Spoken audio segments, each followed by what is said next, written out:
Hello and welcome to my channel. I am ZodiacBandit, and today we will be recapping episode 29 of Campaign 3 of Critical Role. And this was an insane episode. There was so much that happened. So many plot hooks were kind of answered in this episode. They weren't outright completed, obviously, but they were answered because I had a lot of questions coming into this episode. And this episode basically answered most of them.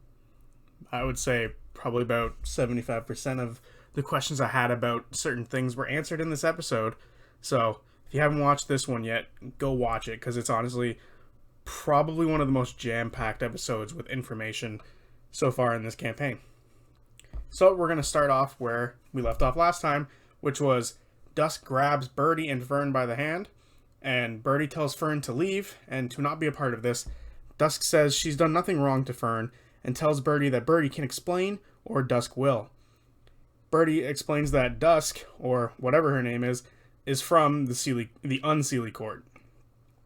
Dusk says Birdie is a liar and is not trying to save the world like she's been, saying she is.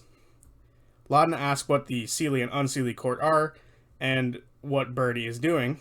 Birdie tries to escape. She turns invisible and tries to pull her hand free, but it doesn't work. Orem puts his blade to the back of Dusk. Dusk says Birdie and Ollie are charlatans and stole from the Unseelie Court.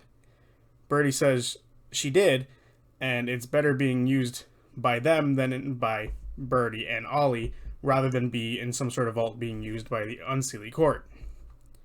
Dusk turns into what she describes as a hot half-elf male and tries to get Orem on her side, but Orem stabs her. Good Orem. Fern asks what's going on.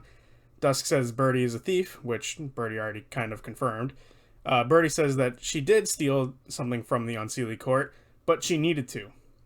Dusk explains the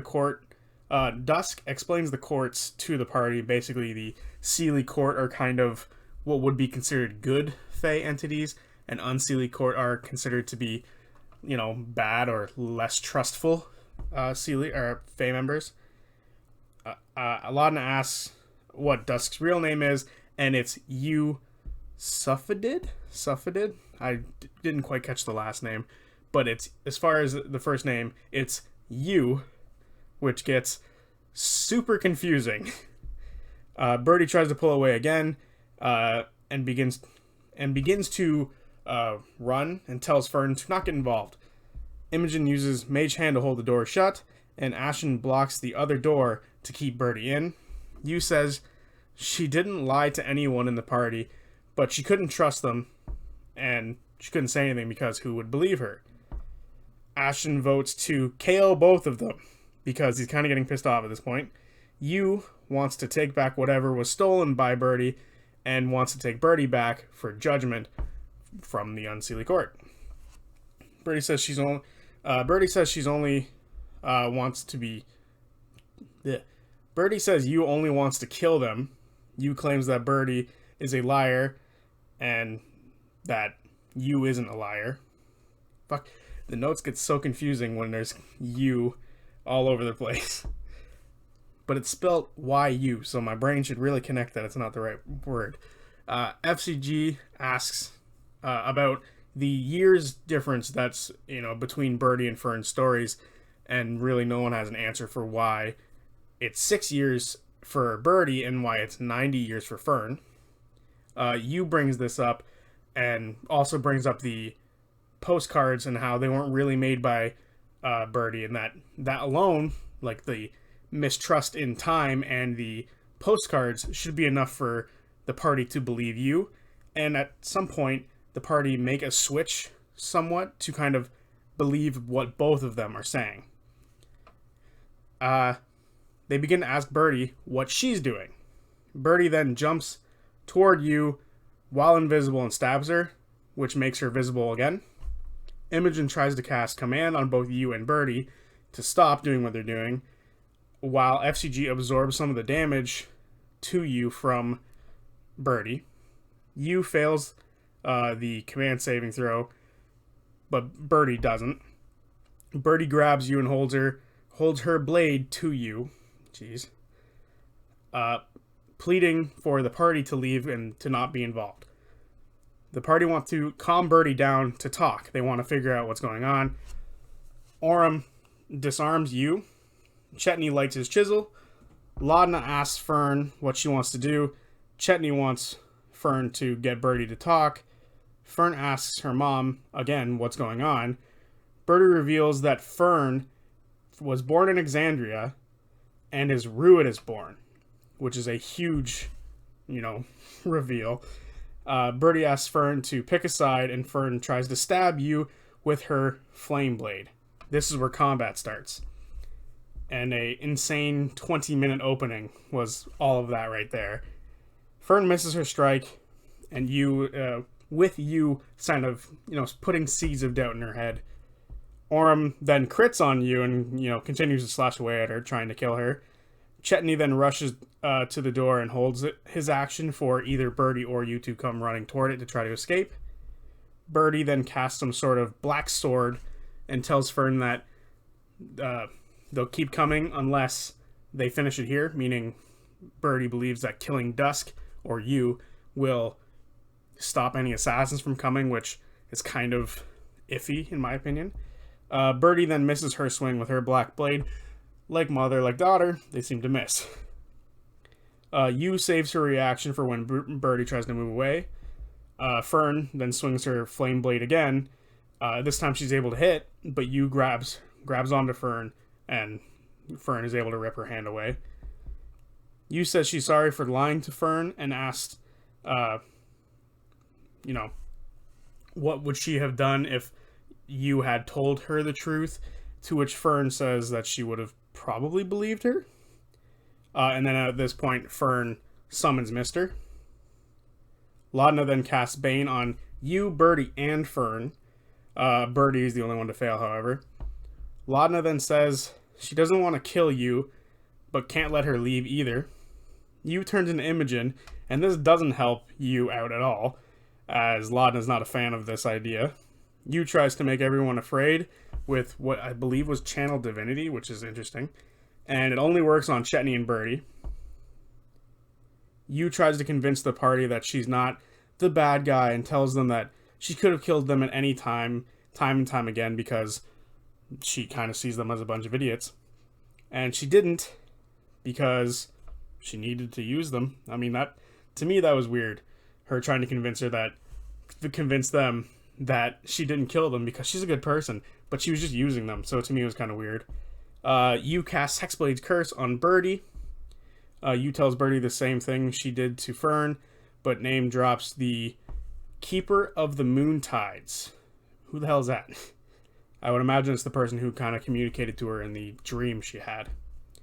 Imogen then casts Detect Thoughts on Birdie, and she dives deeper because of Bane, that works. Matt whispers to Laura for forever. It was a super long whisper, and they kind of point this out while they were at the table, how long it was. Imogen now, after the whisper is done, is having mixed feelings about all of this that's happening, and tells you that the fight can stop if they all talk. Then says, let's all talk to everyone. FCG casts Aura of Vitality and heals you a little bit, and then sides with Imogen, asking everyone to calm down and talk. Ashton runs to Birdie and grapples her, and is able to hold on to her, due to Bane again. Bane coming in clutch here, real good. Ashton tells them all that they're gonna sit the fuck down and shut the fuck up and talk. Birdie says they don't know what they're doing. Ashton asks her to elaborate. Orem then tries to use his bead of imprisonment on you, but it fails and smashes the bead into pieces, so that bead can no longer be used for Armand Treshy. Chetney repeats the let's talk idea. Chetney and Ashton try to intimidate Birdie, and it works, ending the combat. Chetney then asks for some answers from Birdie. Imogen says she knows Birdie is trying to do the right thing, but seems to be the bad guy right now because Birdie is working with the Nightmare King, which was a jaw-dropping moment for me, let me tell you. Birdie says Ira is a bad guy, but is someone that can help them right now. Birdie says this is something that she as a person can be proud of to work on, and that Ruidus isn't normally in the Feywild, but after Fern was born, it showed up there.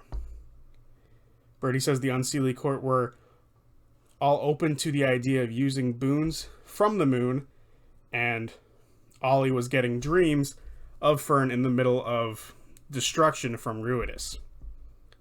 And that she left Fern behind to keep her safe from both courts, because both courts were after them for some reason.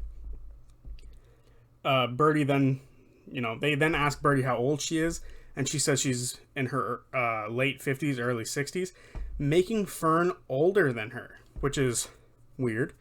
The Unseelie were working with people from Exandria to improve the boons of Ruidus, so Birdie stole the Moontide crown, which seems to be like the centerpiece of what they were building, and they were trying to figure out what they were doing, and that's why they are now working with Ira, who was apparently cast out by both courts as well. Yu questions the group as they are literally tracking someone down for working with Ira and aren't doing anything about Birdie, who is doing the same thing. Yu tries to grab something, but Fern says she'll get it for her, and she pulls out a mirror, and Fern also takes some rope.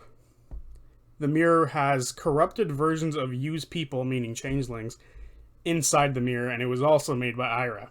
This, Nightmare King guy seems like a dick. Chetney asks if the Unseelie Court just want the crown. Yu says no, they want the Callaways. Yu asks what happened to the other assassins that came before, after Birdie and Ollie, to which Birdie says they only have a little bit of time before something big happens, and she also mentions that, she has to do what she has to do about assassins, so she kind of killed them.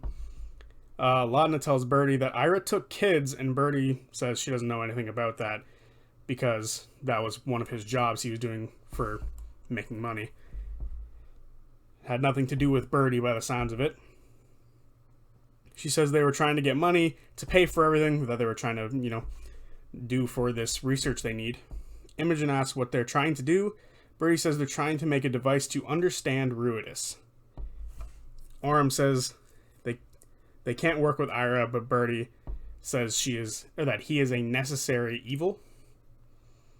Birdie says they only have 1 month before something bad happens with Ruidus. She needs to take them to Hundir. Hundir has been in the city a while and works with a group of, as she puts it, grim folk. Yu tries to get the party on her side again, but it doesn't quite work. Birdie tries to appeal to Yu about keeping the Feywild beautiful, but they can't, do that if this bad thing happens with Ruidus. Chetney makes a compromise, which is for Yu to back off for a month, and if something is learned, you can take that back to the Unseelie Court. And if nothing is learned, she can get the crown back. But Yu says only the crown and the death of the Callaways will stop the Unseelie Court. Birdie doesn't think they know about Fern, but Yu says yes, they do in fact know about her. Fern asks to give her parents a month, and if they fail, you can have her instead of them. But the party talk her out of this idea. Yu says she'll protect Fern from the courts. Fern says she feels safe with the Bell's Hells. Ah, family. Yu tries to manipulate the party more, but Laudna sees right through this. Birdie asks how she's lied to Fern, and says that they were just away, not lying to keep her safe. Birdie says she couldn't reach out to Mori, Fern's grandmother, more like family friend, but Ira could, and says that Mori was supposed to send something. Yu brings up the Gnarl Rock, and Laudna asks what she knows about it. Yu says that she's from the Feywild, of course she knows stuff about it, and that all Fey things tend to return there. Ashton asks about Ira, what Ira was doing with werewolves. Birdie says he just took a job for money, which to me seems like a load of bullshit, because werewolves are connected to the moon, and Ruidus is a moon. This is just my thoughts now, because there's got to be something deeper with Ira here, because That is a huge coincidence for him to be working with werewolves who are affected by the moon and also working with someone else looking into Ruidus. Seems a little suspect to me. Birdie says she'd do whatever it takes to keep Fern safe, including working with someone like Ira. Fern has a gem from Mori that she was told to give to her parents if she saw them. FCG casts Identify on it. Yu says the party needs them to stop assassins from coming after them.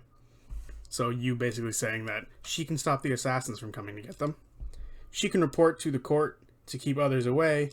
Meanwhile, the gem is what is known as a weave lens, and it shows, magical items when someone looks through it, and it shows some sort of script surrounding the items. FCG looks at Yu and sees that they do have some magical items, and then looks at Birdie and sees that only her sheath seems to be somewhat magical. This is to be used by Ira in his research about Ruidus.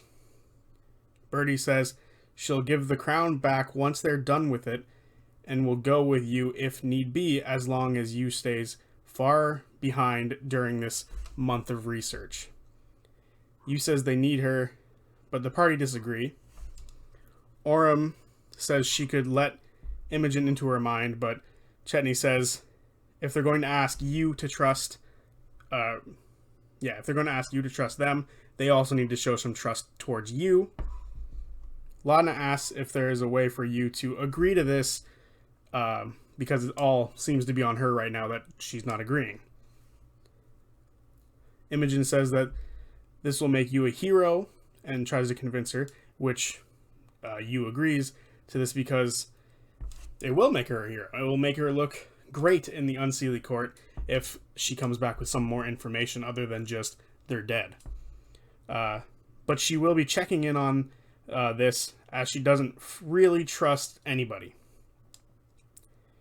Laudna suggests they give you the ring to track her, like they track Treshy, but she doesn't like this idea. They use the gem to look at Yu's sword. Laudna can read the script that the gem shows around items. The script is basically how things are enchanted, and it has like words of empowerment and also weakness on it, according to Matt. Imogen wants to see what Birdie is building. Birdie asks if they have a deal to you, questions how to trust her, but she eventually comes around to the idea. And then Birdie threatens you not to touch Fern. Birdie says she'll take them there to the research, but you can't come with. Yu says she'll find them anyway, and they won't know who she is. Laudna then asks if they've ever met her before. Ashton tells you to take her basic ass look and leave, which she decides to turn into him, and then mocks him, and then leaves. This is when Erica leaves the table for the last time. Well, technically. Fern asks where her dad is, and Birdie says she's where they are building and researching. They start to clean up Joe's place, because that's where they fought. The party introduce themselves to Birdie formally. Fern tries to speak to Imogen in her mind, but she can't. Then Imogen opens their connection. Fern asks if she should tell Birdie that Imogen is a Ruidus born as well. Birdie gets what she needs from Joe. She also pays for the party's crawler to be fixed. But before they leave, Birdie reveals that she took a ring from you, and the ring is what she was using to track the Callaways. Fern also still has the mirror, apparently. Birdie goes to leave and looks for you and says to let anyone know if they see her, but they realize that they probably won't recognize you if she is still there. Then they all agree to go to Hundir's. When they get to Hundir's place, they see that it's inside a shack with a trap door to the entrance, which seems to be underground. Birdie calls for Hundir, but he says there's too many footsteps outside, and she says he can trust them. He opens it, and we see a goblin who is dressed well, but is covered in dirt. He seems to either be dressing above his station or isn't from Bassaris at all. He lets the party in, and his place is rigged to explode with a ton of explosives at a moment's notice if need be. This is when we finally get some answers from Birdie and Hundir. Hundir is a part of the Grim Verity, the same group Astani and the Lumos twins were kind of a part of. Birdie also seems to be connected. Birdie and Ollie wanted to deal with Ruidus, as it had appeared in the Feywild shortly after they took Fern back there after she was born in the material plane. As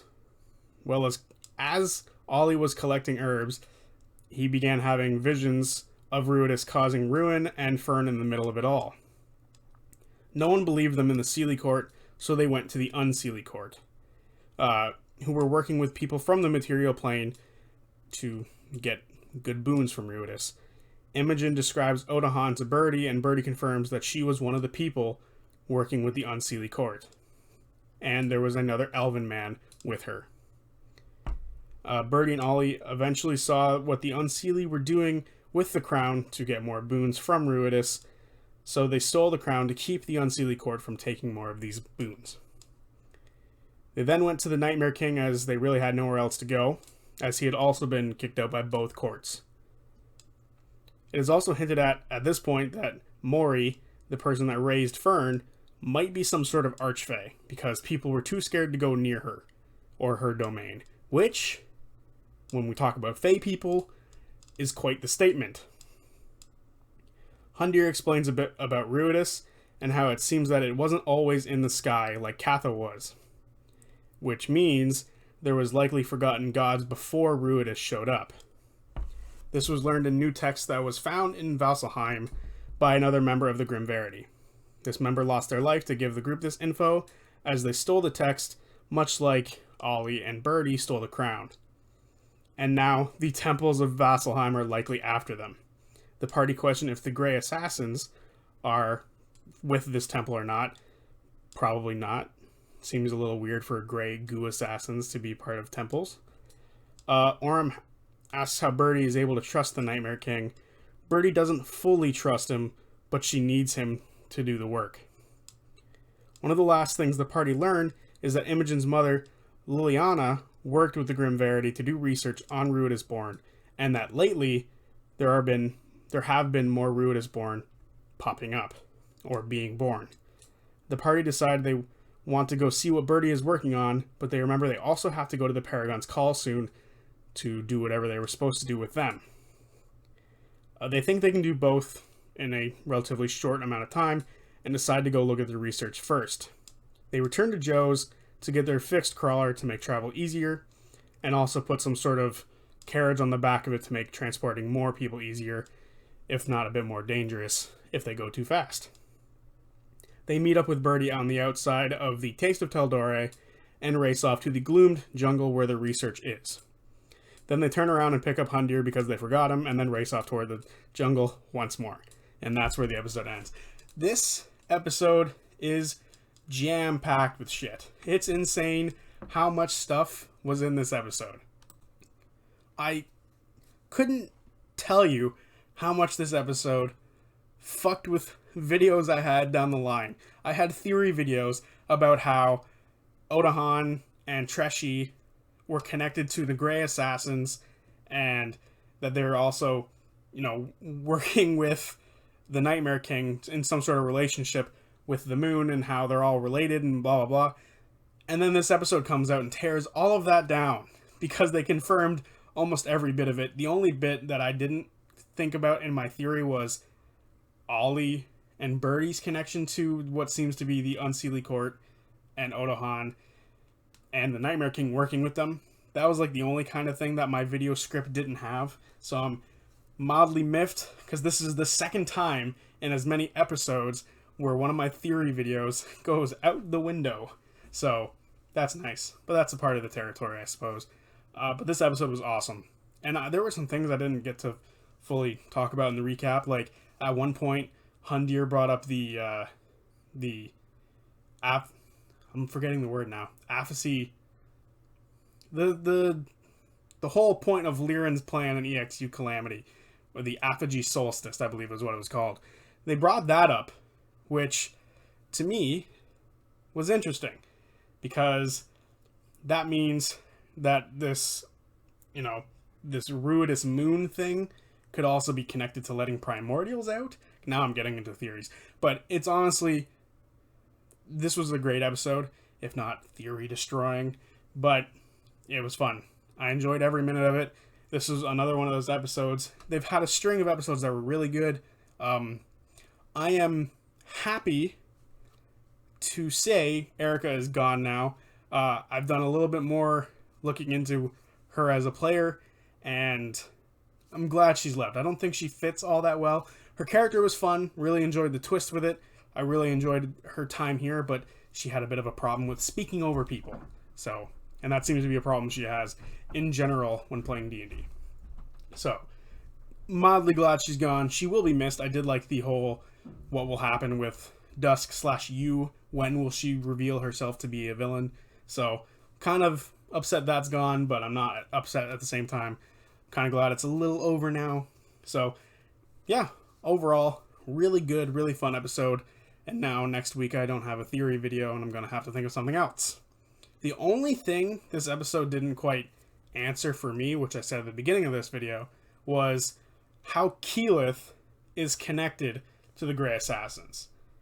Like, why they went after her at all. So, maybe I have a video there.